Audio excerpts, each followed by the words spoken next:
कैसे हैं आप सब। तो आज मैं आपको बताऊंगा एपिस्टेक्सिस के बारे में, माने कि नाक से खून आना।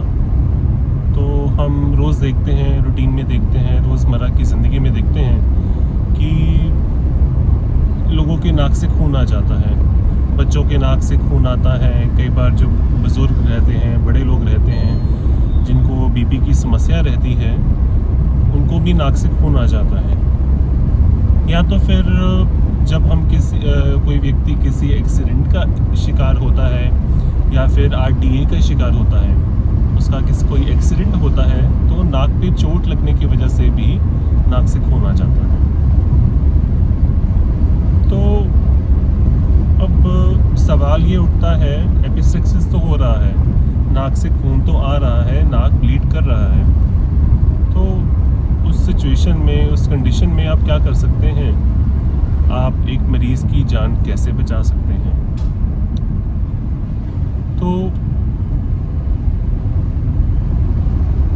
होता ये है कि कई बार जो मरीज़ होता है, जो पेशेंट होता है, वो ब्लड थिनर्स पे होता है।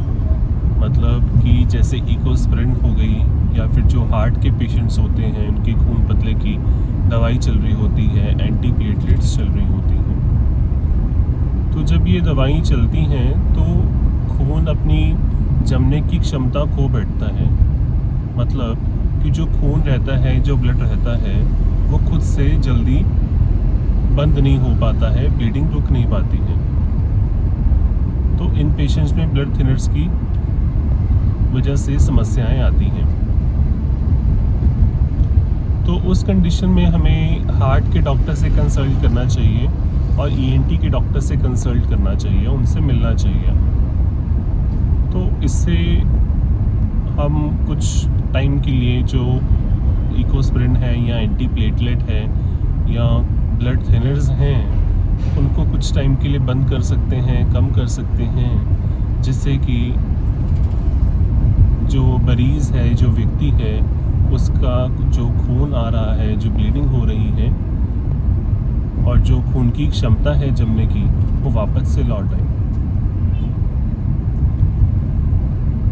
और इमरजेंसी में हम एक चीज़ घर पे कर सकते हैं, जिसको हम ट्रॉटर्स मेथड कहते हैं। ट्रॉटर्स मेथड मतलब ये एक इमरजेंसी टेक्निक, इमरजेंसी तरीका होता है, जिसमें एक आम तौर पे एक आम व्यक्ति भी घर पे नाक से बह रहे खून को रोक सकता है। तो इसमें होता ये है कि हम करते ये हैं कि पेशेंट के नाक को 20 से 30 मिनट तक लगातार दबा कर रखते हैं।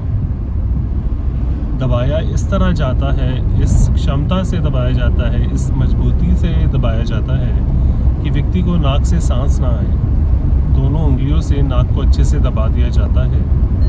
उसकी गर्दन आगे की तरफ झुका दी जाती है, उसे आगे की तरफ झुकने को बोला जाता है।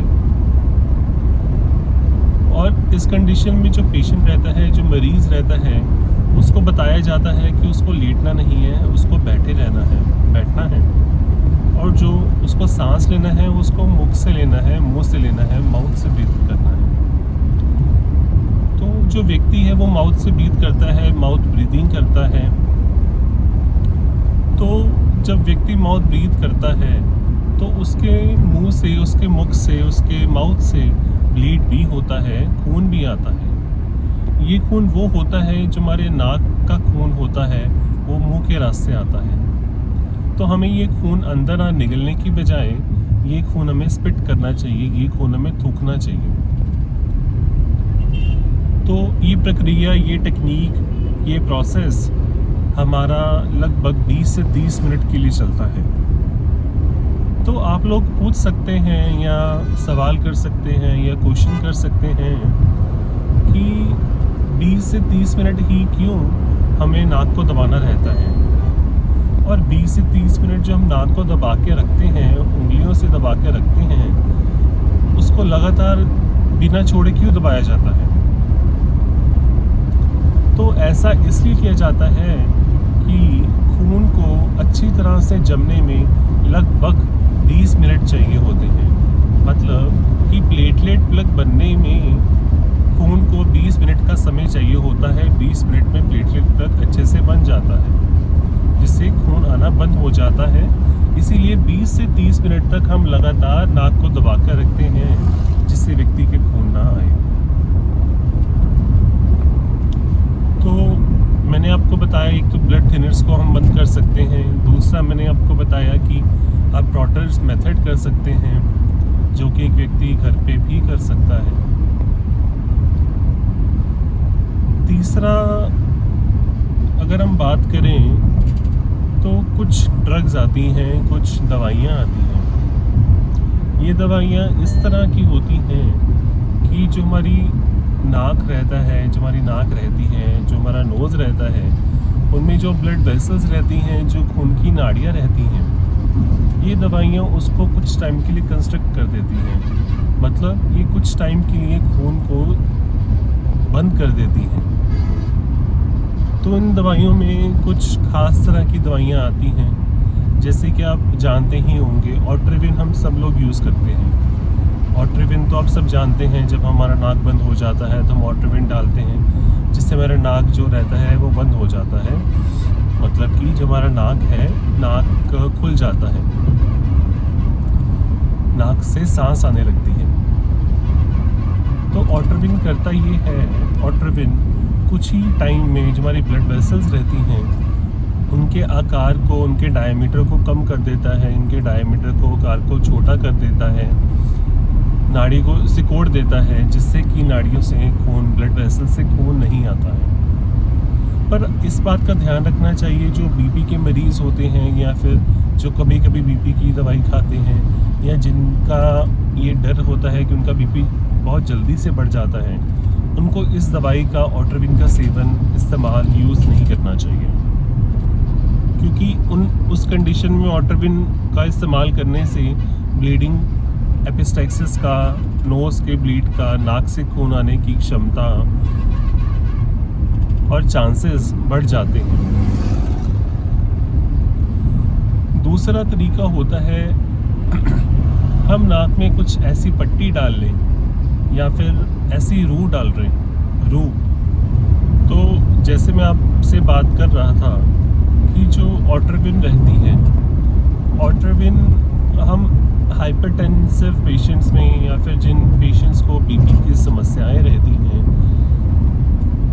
जिनके बीपी बढ़ने के चांसेस रहते हैं, जिनका बहुत जल्द बीपी बढ़ जाता है, उनको ऑट्रिविन का यूज़ नहीं, इस्तेमाल नहीं करना चाहिए। इससे होता ये है कि खून बंद होने की बजाय खून बहुत ज़्यादा मात्रा में निकलने लगता है, क्योंकि खून का प्रेशर नाड़ियों में बढ़ने से ज़्यादा मात्रा में खून निकलता है।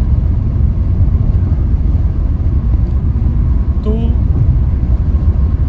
बाकी कुछ ड्रग्स जो रहती हैं, कुछ दवाइयाँ रहती हैं, जैसे कि एड्रेनालिन रहता है, जैसे कि ब्लड को बंद करने के लिए कुछ ड्रॉप्स आते हैं, जैसे कि वाटर क्लॉट आते हैं, या फिर फ्लो सील करके एक दवाई आती है। तो इससे ये हम डॉक्टर्स इन चीज़ों का इस्तेमाल करते हैं, इनको नाक में लगाते हैं, जिससे तुरंत ही खून जम जाता है। कुछ ही सेकंड्स में, कुछ ही मिनटों में खून जमने लगता है, और नाक से जो ब्लड आता है, जो खून आ रहा होता है, वो बंद हो जाता है। तो बाकी जो घर पे लोग हैं, और वो क्या कर सकते हैं जिससे कि नाक से खून आना बंद हो जाए, तो इसके बारे में अगर हम डिस्कस करें तो हम देखते हैं घर पे हमारे पास कॉटन रहता है। तो आप ये कर सकते हैं कि जो कॉटन रहता है, जो रूह रहता है, जो कपास रहता है, उसको आप नाक में डाल सकते हैं। तो होता ये है, जब हम बहुत मात्रा में कॉटन को नाक में घुसेड़ देते हैं, नाक में अच्छे से डाल लेते हैं, नाक को कॉटन डाल कर बंद कर देते हैं, दोनों तरफ से दोनों नाक की छेदों को, नोस्ट्रल्स को बंद कर देते हैं, तो उससे होता ये है कि दबाव की वजह से, प्रेशर की वजह से नाक से खून आना बंद हो जाता है। मतलब जो प्रेशर रहता है, प्रेशर की वजह से जो खून की नाड़ियाँ होती हैं उनमें दबाव बन जाता है, जिससे खून का आना बंद हो जाता है। जहाँ से खून आ रहा होता है वो छेद, वो नाड़ियाँ बंद हो जाती हैं।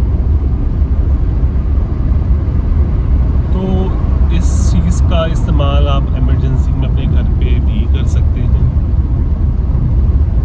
तो ये थी कुछ टेक्निक्स जिससे हम नोज़ ब्लीड को, नेज़ल ब्लीड को कम कर सकते हैं, बंद कर सकते हैं। और अगर आपके नाक से, जैसे कि हम जानते हैं कई बार हम नाक को बहुत ज़ोर से, या फिर हम स्नीज़ करते हैं या नाक को ब्लो करते हैं या फिर नाक को सुनकते हैं, तो उससे होता ये है कि नाक में बहुत सा प्रेशर बिल्डअप होता है, नेगेटिव प्रेशर बिल्डअप होता है, जिससे जो हमारी नाड़ियाँ हैं, जो नाक की नाड़ियाँ हैं, ब्लड वेसल्स हैं, उन पे चोट लगती है और वो बहने लगती हैं, उनमें से खून आने लगता है, ब्लीड करने लगती है। तो एक तो हमें नोज़ ब्लोइंग को अवॉइड करना चाहिए, और अगर हम स्नीज़ करते वक्त या फिर स्नीज़ करते वक्त हल्का सा खून आ भी जाए तो उसमें घबराने की बात नहीं होती है, क्योंकि ज़्यादा प्रेशर से, ज़्यादा ज़ोर से छींकने से खून कुछ मात्रा में आ सकता है, तो इसमें कोई घबराने वाली बात नॉर्मली नहीं रहती है। पर अगर ये समस्या आपको बार बार आती है, बार बार आपको इस समस्या का सामना करना पड़ता है, तो आपको अपने डॉक्टर से मिलना चाहिए, उसका परामर्श लेना चाहिए, उसकी सलाह, सजेशंस लेनी चाहिए, डॉक्टर को कंसल्ट करना चाहिए।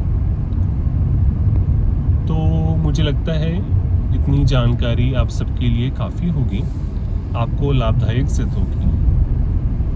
तो फिर मिलेंगे किसी अन्य टॉपिक को लेकर। तो आज के लिए इतना ही, और जाने से पहले मैं अपने गुरुदेव श्री आशुतोष महाराज जी का धन्यवाद करना चाहूँगा, और आपसे अब मैं विदा लेना चाहूँगा। धन्यवाद।